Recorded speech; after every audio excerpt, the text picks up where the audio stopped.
established a set of rules, and Europe has enjoyed unprecedented peace, security, and prosperity through a commitment to a set of defining principles.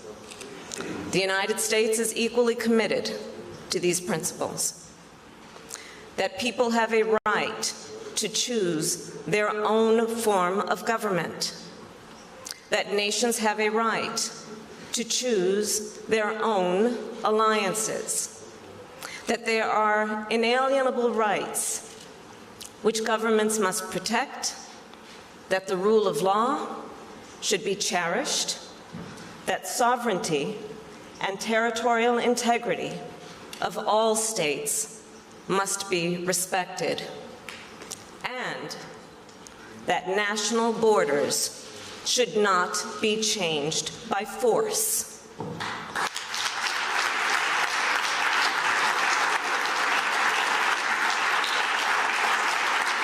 We are here in Munich together to reaffirm our commitment to these principles.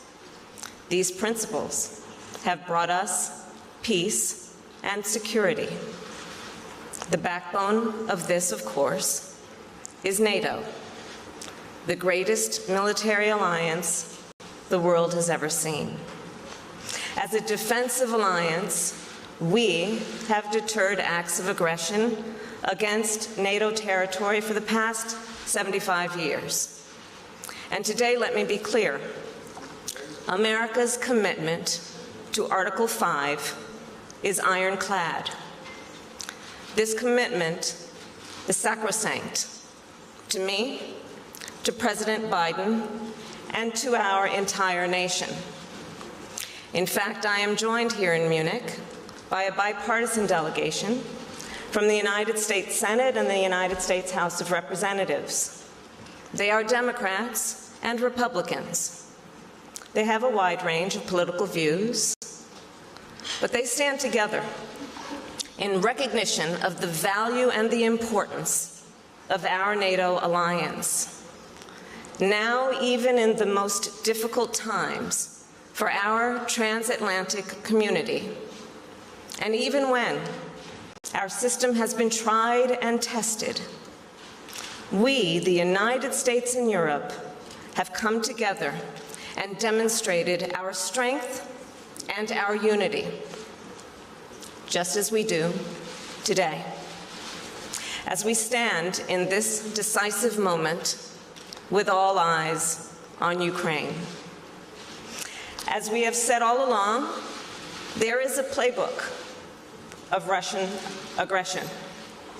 And this playbook is too familiar to us all. Russia will plead ignorance and innocence. It will create false pretext for invasion, and it will amass troops and firepower in plain sight. We now receive reports of what appears to be provocations, and we see Russia spreading disinformation, lies, and propaganda. Nonetheless, in a deliberate and coordinated effort, we together are, one, exposing the truth, and two, speaking with a unified voice. As President Joe Biden has made clear, the United States, our NATO allies, and our partners have been and remain open to serious diplomacy.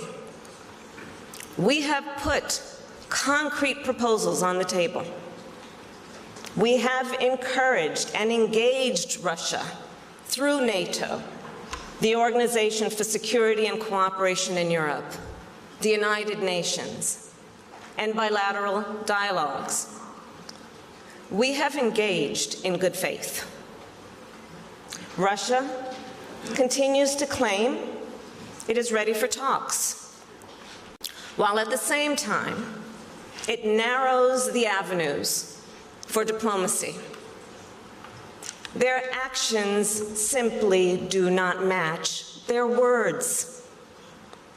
And let me be clear, I can say with absolute certainty, if Russia further invades Ukraine, the United States, together with our allies and partners, will impose significant and unprecedented economic cost.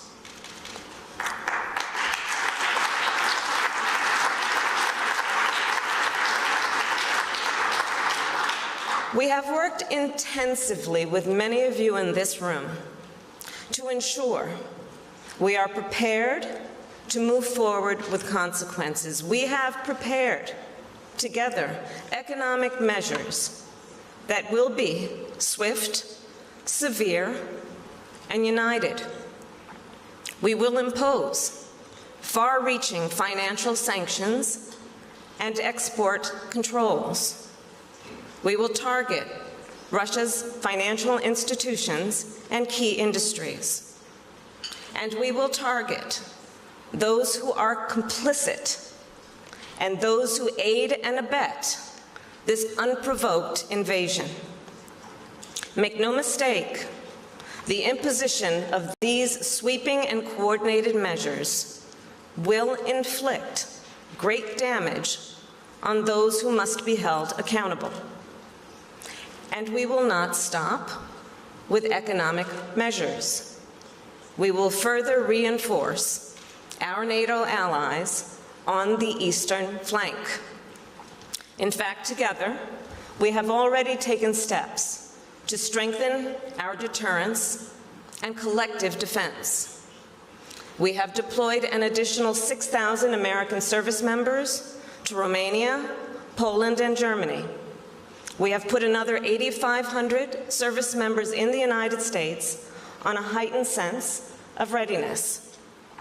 As President Biden has said, our forces will not be deployed to fight inside Ukraine, but they will defend every inch of NATO territory. Since Russia launched its proxy war against Ukraine nearly 8 years ago, the people of Ukraine have suffered immensely. Nearly 14,000 people killed, more than 1 million displaced, and nearly 3 million in need of aid. The United States has provided significant support to Ukraine, security assistance, humanitarian assistance, and economic assistance. And we will continue to support the people of Ukraine. I believe it is important for us, all of us, as leaders, to never forget the cost of this type of aggression on human lives and livelihoods. So, the United States, our allies, and our partners, together we have achieved remarkable unity. It is evident in our shared acknowledgement of the threats, our united response, and our determination to uphold international rules and norms. In the face of Russian aggression, I have been reassured and heartened by the widespread agreement across the transatlantic community that these rules and norms will be defended. And we should not lose sight of how rare it is in history to have a prolonged period of relative peace and stability. So let the past few months be a reminder to us all. Defending the rules and norms, upholding our principles, this is the vital work of each generation. In recent years, some have questioned whether the West is up to the task. Some have wondered whether this system can endure. Some have done so even on this very stage.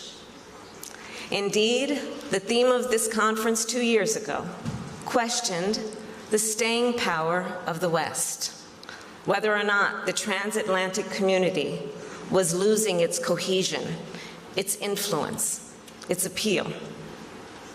So I will answer the skeptics and those seeking to test us. Today, the United States, our allies and our partners are closer together. Today, we are clear in our purpose. And today, we are even more confident in our vision. Our strength must not be underestimated, because after all, it lies in our unity. And as we have always shown, it takes a lot more strength to build something up than it takes to tear something down. Thank you all.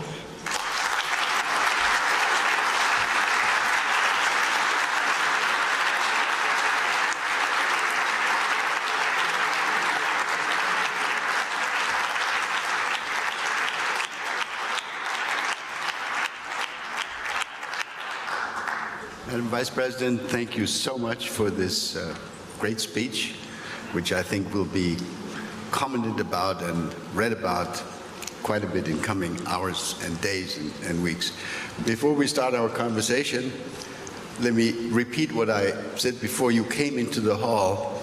It was in 2009, President Biden, who established, having just been elected Vice President at that time, a young tradition, namely that the United States would be represented in Munich by the Vice President. And he came several times, and I was delighted to see that even the Trump administration followed that example. And we're now so happy to have you to continue this tradition.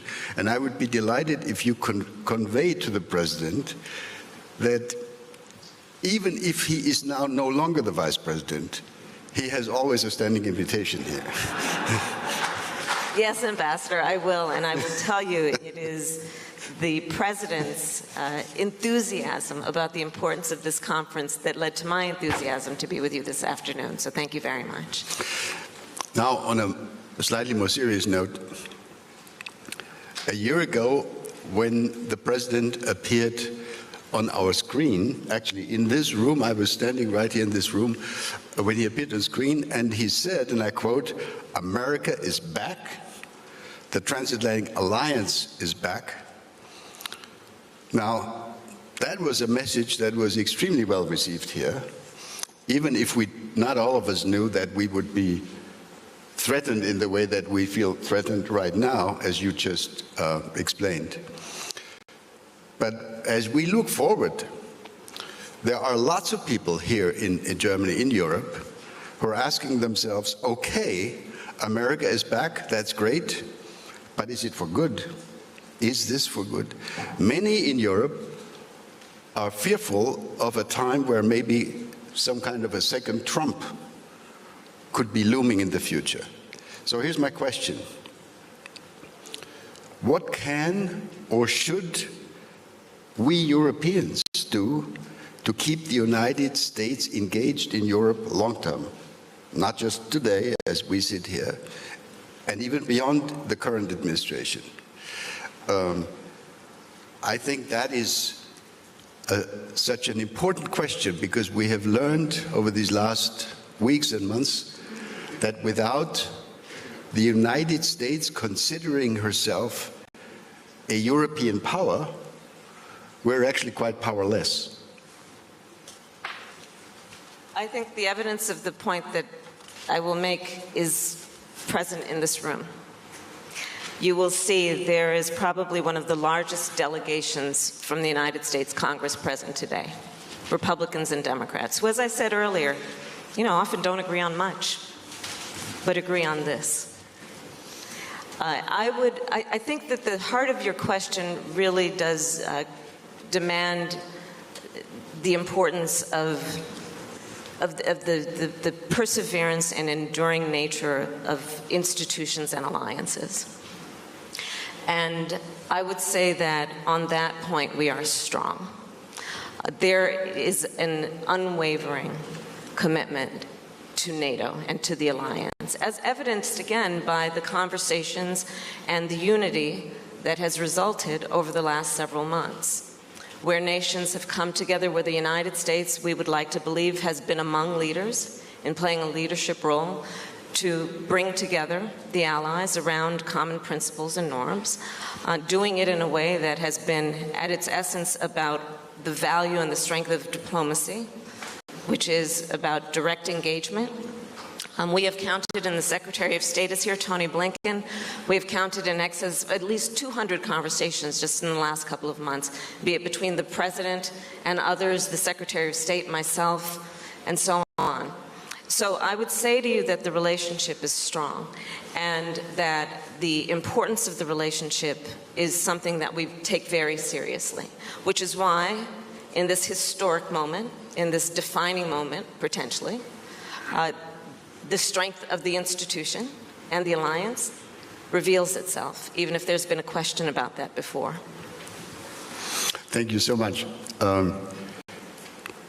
Now, another key theme of our special edition with President Biden a year ago was this question, and I'd be interested in your response today. The question was, can democracies prove that they can still deliver better solutions to the world's major challenges than autocracies?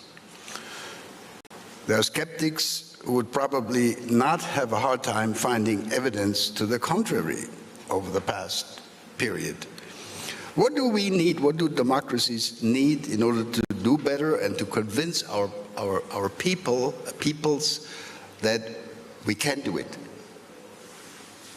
Ambassador, I think this is one of the most challenging issues of our time, which is the relative strength, the question about the relative strength, efficiency, and effectiveness of democracies versus autocracies. I'm going to always bet on democracies. I think all of us here share that in common. And it is a reflection of, again, the principles that we have that include the importance of being a government that reflects the needs and desires of the people through a process that has integrity, that rejects corruption, and embraces the concepts of equality and freedom. When we look at the challenge that we face now in the United States, and you are right, President Joe Biden talks a lot about this, and we take pride in the fact that the strength of a democracy, one measure of that strength will be, does it deliver on the needs of the people? So, for example, in the United States, again, with thanks and with great attribution to the congressional delegates that are here, we passed a bipartisan infrastructure law that was one of the first in generations that will deliver on the needs of the people. So I would say that the strength of democracies and the way that democracies will prevail, one measure of that will be, does it actually deliver for the people? But that being said, there is a duality that is always present, I believe, which is that democracy is both, it both has the characteristics of strength and fragility, meaning that it is incumbent on each of us to understand the strength of democracy to deliver for the people, but also the fragility of democracies, which is that if we are not vigilant, if we don't fight for the principles, then they can fail. And so that, again, brings us to the reason that we are here today, to continuously reaffirm and rededicate ourselves as a community to the strength of democracies and the need for us to not only individually but collectively uphold its principles, its values, and its purpose. Thank you very much. Now, I think I have no choice but to return to our overriding theme this weekend, which has been, when Secretary Stoltenberg spoke earlier and Chancellor Scholz spoke just before you, of course, the central theme was, and you talked about it just a few minutes ago, was Ukraine. So the Biden administration, the president himself, you, you've all stated that you expect that there will be some kind of military action by Russia going forward. Now, I have no question about your determination to do what you announced to do. But I think this audience would be interested in how you and the Biden administration judges our readiness.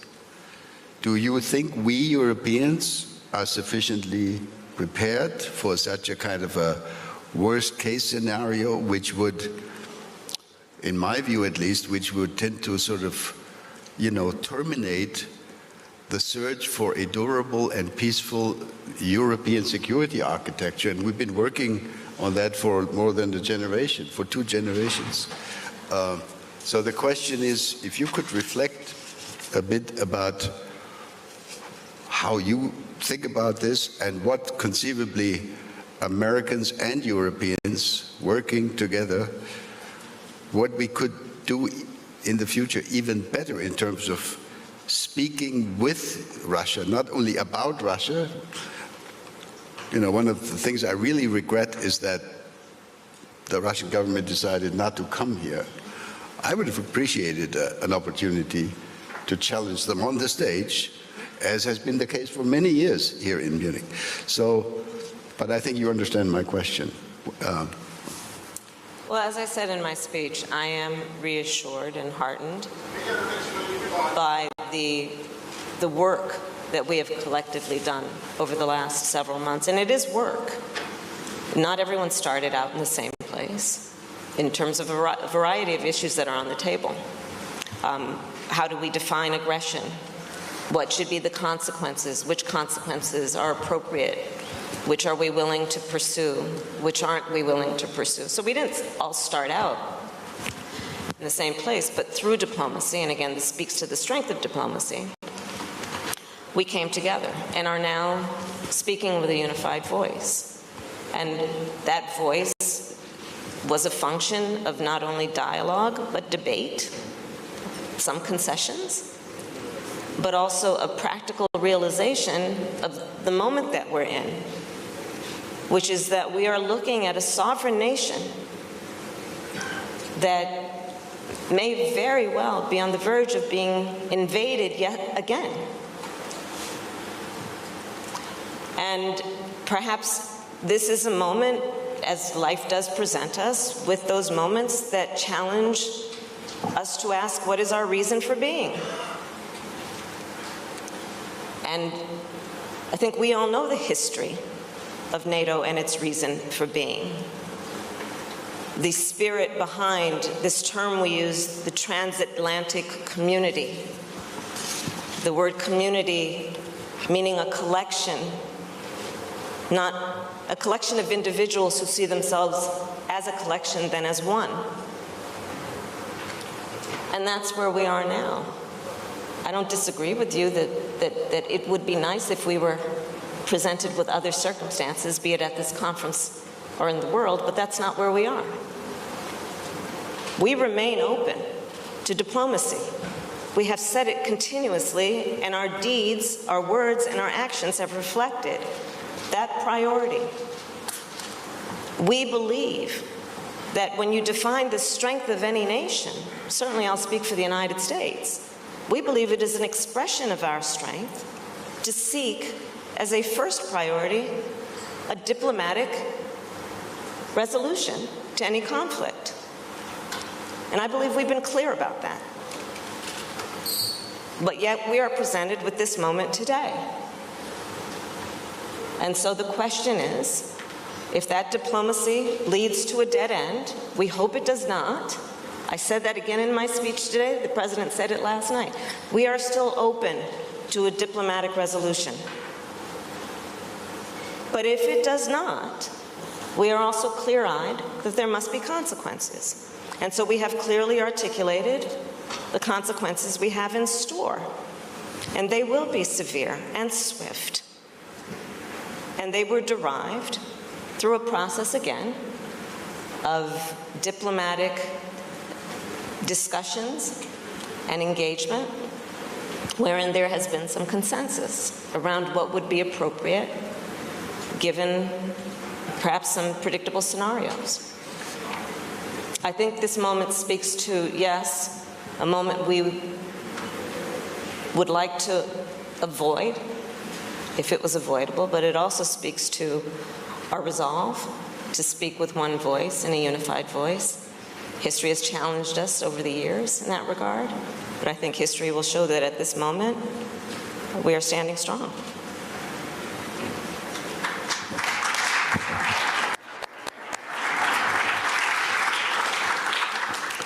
Madam Vice President, I can only thank you on behalf of our participants, of this audience, and of those who are listening from the outside, for traveling, for coming over here in these difficult circumstances with pandemic conditions. You know, under more normal circumstances, there would be like 600 people in this hall. It would be totally overcrowded. So thank you for doing this. Thank you for doing this for us here in Europe. It's an enormously reassuring message. And I want to invite all of you to offer to the Vice President of the United States a warm round of applause, if you could, please.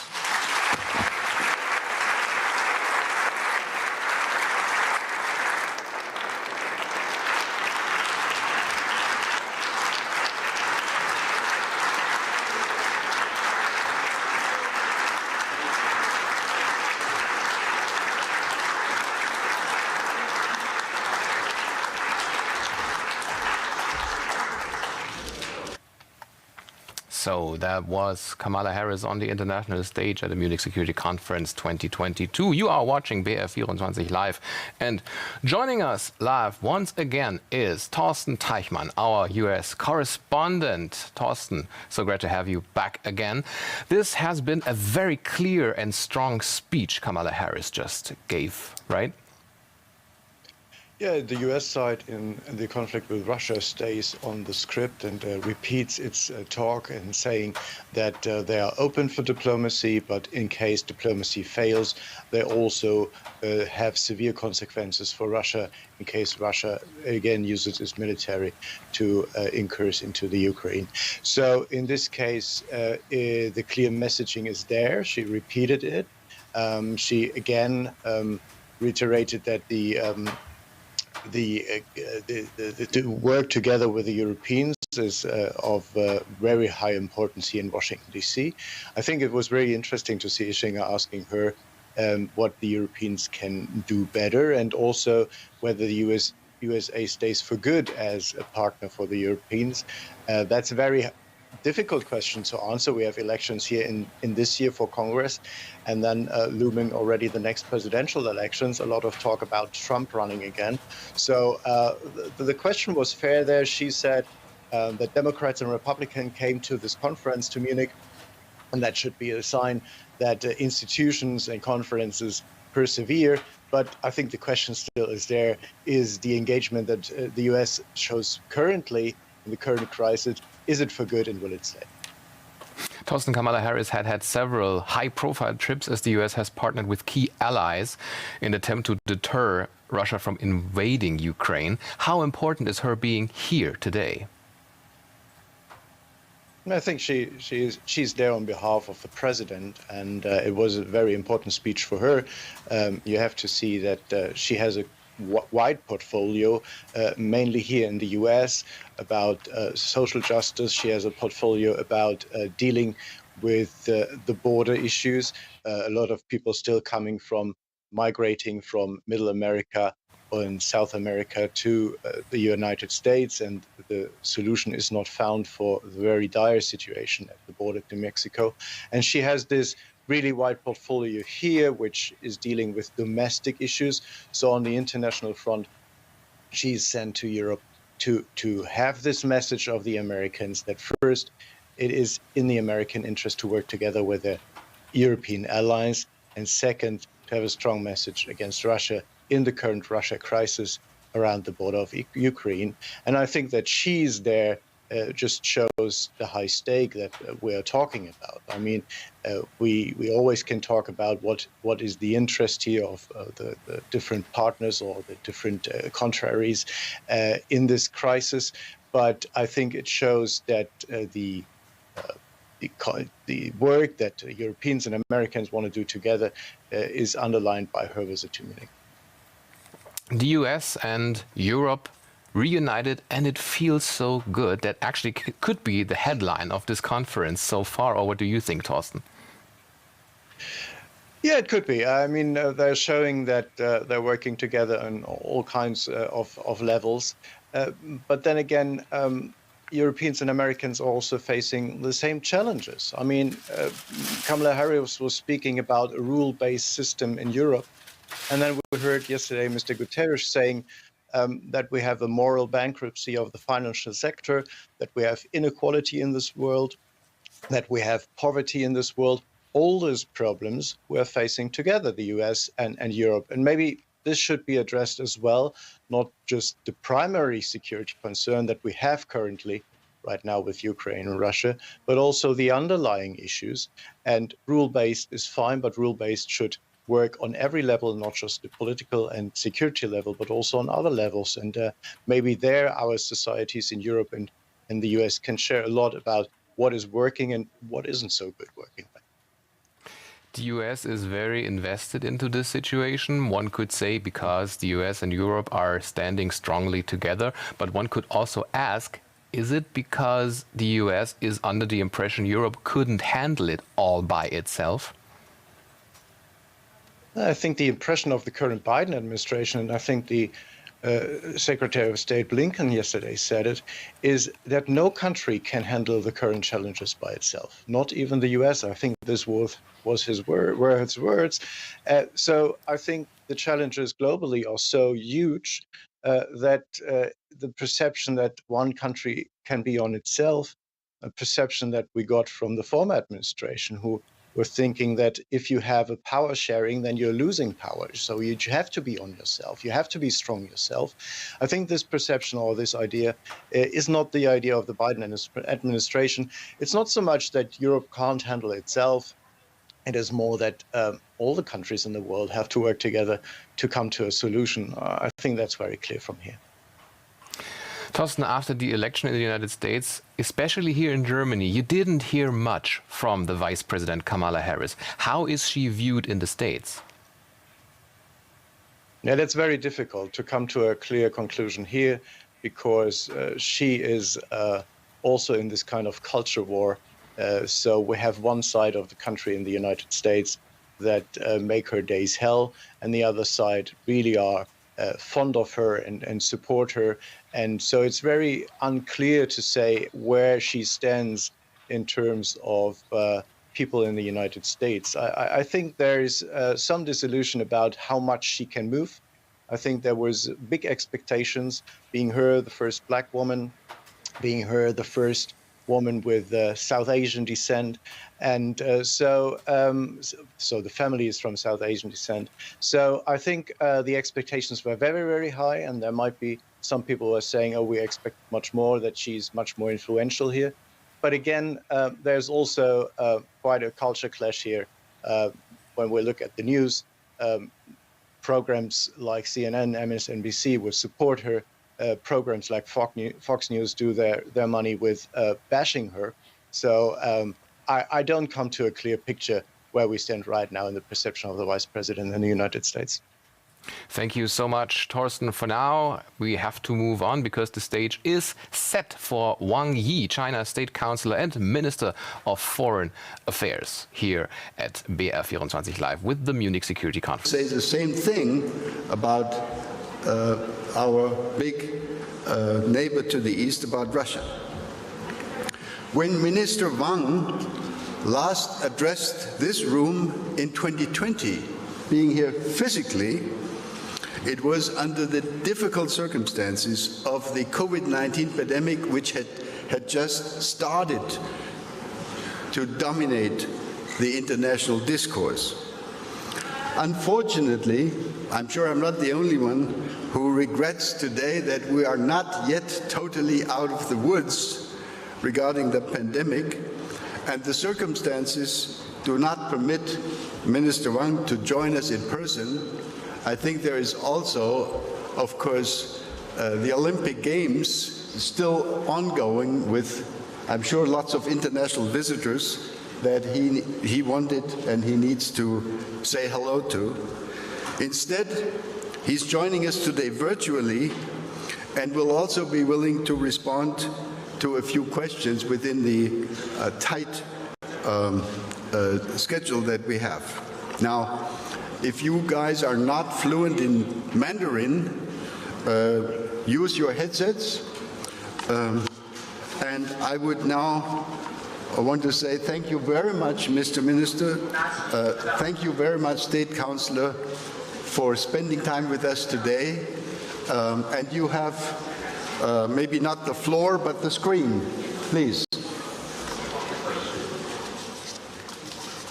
接下来把时间交给您，谢谢。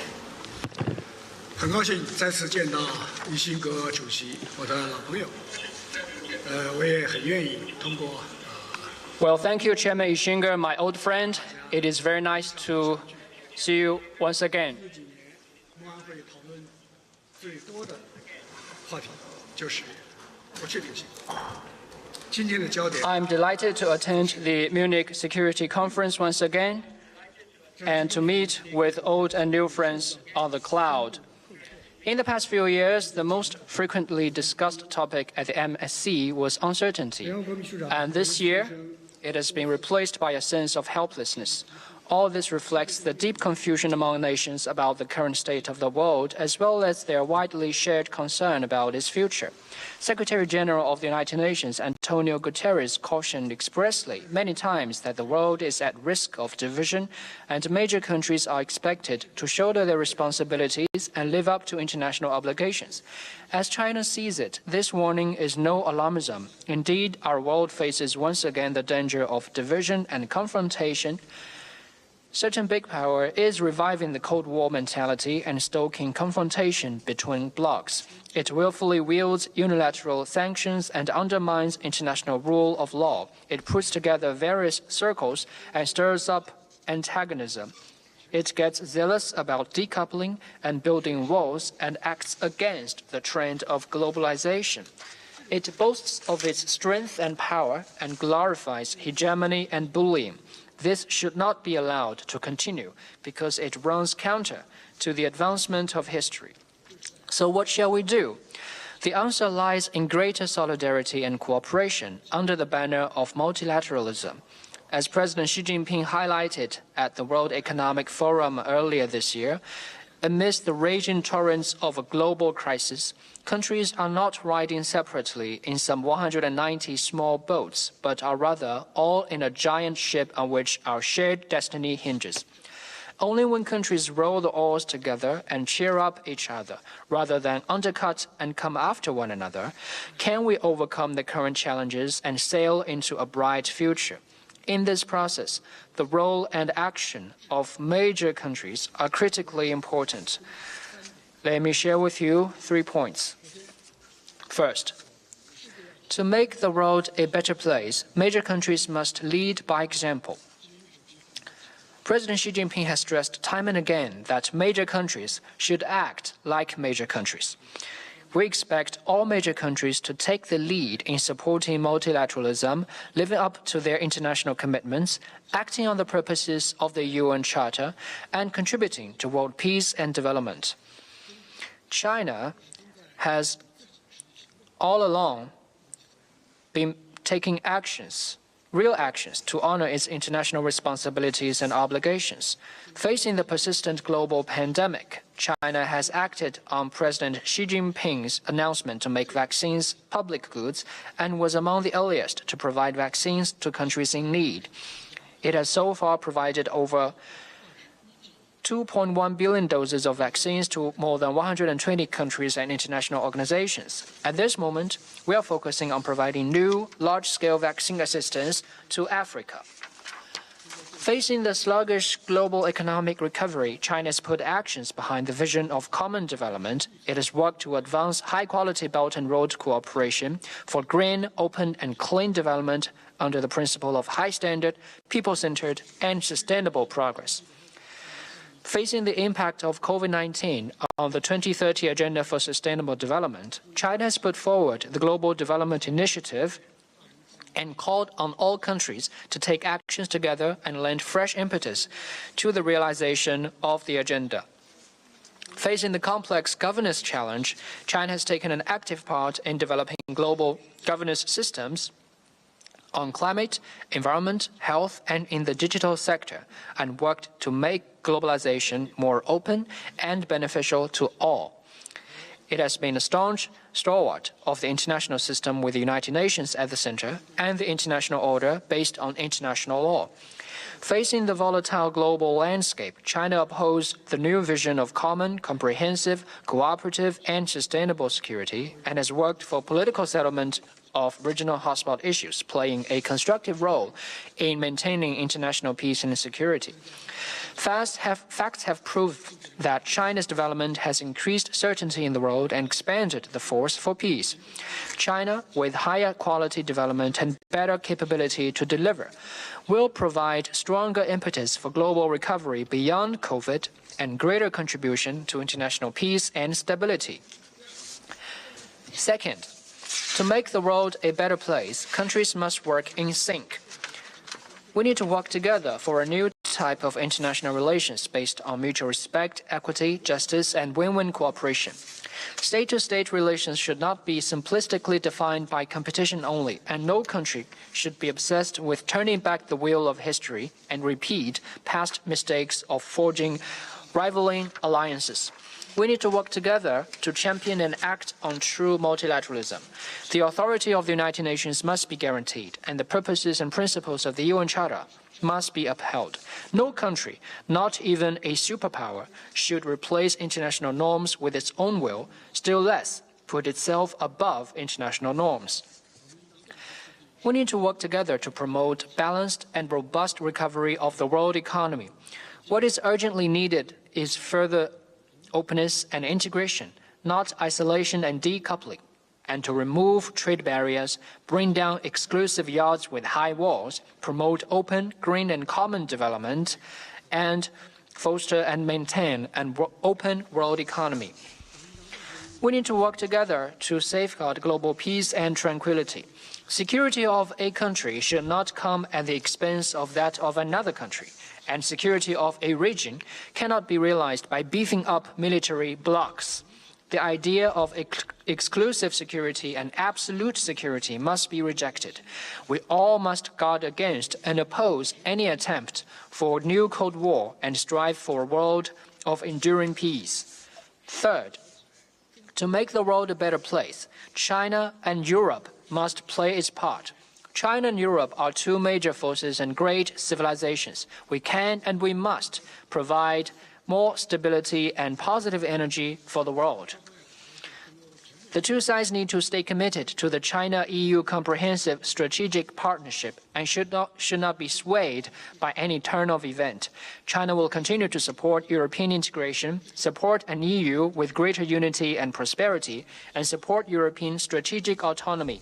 At the same time, we hope that Europe could move forward from the partner, competitor, rival characterization of its relations with China, focus on the mainstream of dialogue and cooperation, stick to the keynote of mutual benefit, and view the China-Europe relationship from a strategic and long-term perspective to ensure the overall direction of a healthy relationship.